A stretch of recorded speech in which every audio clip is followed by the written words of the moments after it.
Kalau pertama kali yang kenal tato itu SD ya, mungkin karena lingkungan sekitar, dari keluarga, dari om ataupun paman, kebanyakan yang udah memiliki seni tato.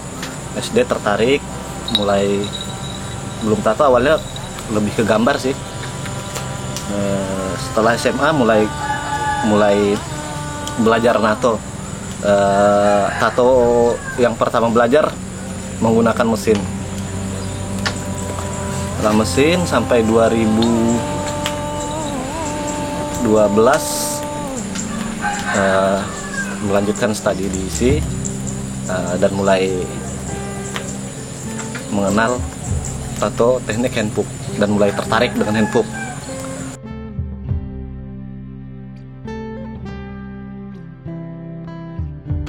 Tato memiliki berbagai macam simbol dan makna untuk orang-orang yang memilih menato diri mereka dengan ornamen-ornamen tertentu atau gambar-gambar yang mereka pilih. Setiap individu pasti memiliki makna tersendiri kenapa dia ingin menato gambar tersebut pada diri mereka. Mereka sudah mengetahui konsekuensi ketika mengambil keputusan untuk menato gambar tersebut pada diri mereka, sehingga saya sangat mengapresiasi dan bahkan menghargai orang-orang yang mengambil keputusan untuk menato diri mereka dengan gambar tertentu. Saya memilih motif tradisional, khususnya tato itu tentang proses hidup. Ketika saya bertemu dengan teman-teman, entah itu nggak serumpun dengan saya tertarik pengen menggambarkan itu. Lebih ke ini sih, perjalanan hidup, identitas.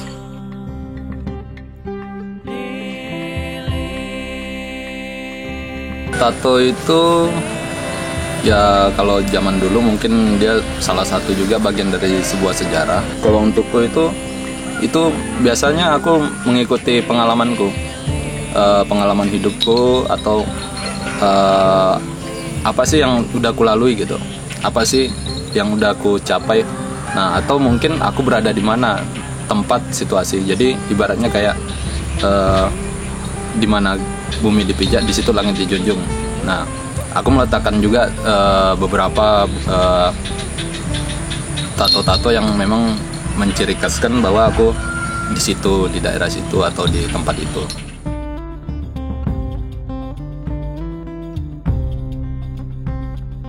Kalau tato menurutku awalnya sebagai pembelajaran sih. Kalau yang kedua, tato menjadi motivasi.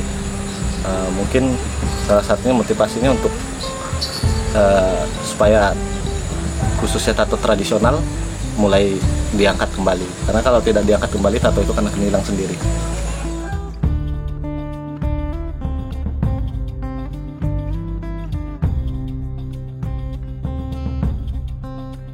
Sebagai generasi muda yang suka dengan tato, terus mempelajari juga bagaimana kebudayaan tato itu sendiri di suku Dayak, saya sangat bersyukur karena masih bisa menemukan beberapa praktisi tato sampai saat ini mendedikasikan diri mereka sebagai tato artis profesional, dan mereka menggunakan teknik-teknik tradisional seperti hand tapping, handpoke, dan motif-motif yang mereka gunakan juga motif-motif tradisi, motif Nusantara yang mereka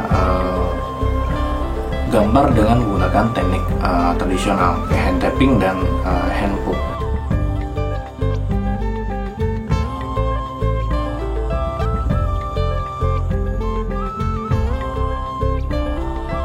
Kenapa tertarik dengan handpoke? Ya mungkin awalnya lebih simpel, nggak seribet mesin, dan kita juga bisa nato di mana-mana. Dan setelah belajar handpoke, ternyata makin tertarik. Karena menurutku kalau handpoke ya salah satu tato tradisional ya.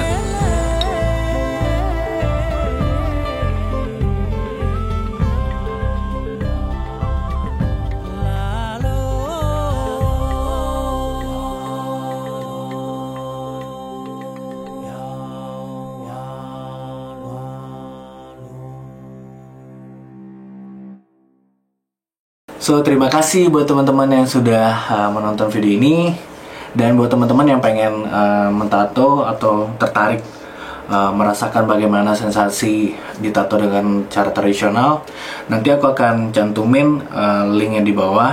Teman-teman bisa kontak langsung, bisa DM mereka di Instagram, karena dia ada artis hand tapping dan ada artis tato yang hand poke. Dan yang perlu teman-teman ketahui, tato yang dilakukan oleh teman-teman di sini adalah dengan cara profesional. Jadi higienis, terus jarum yang digunakan hanya sekali.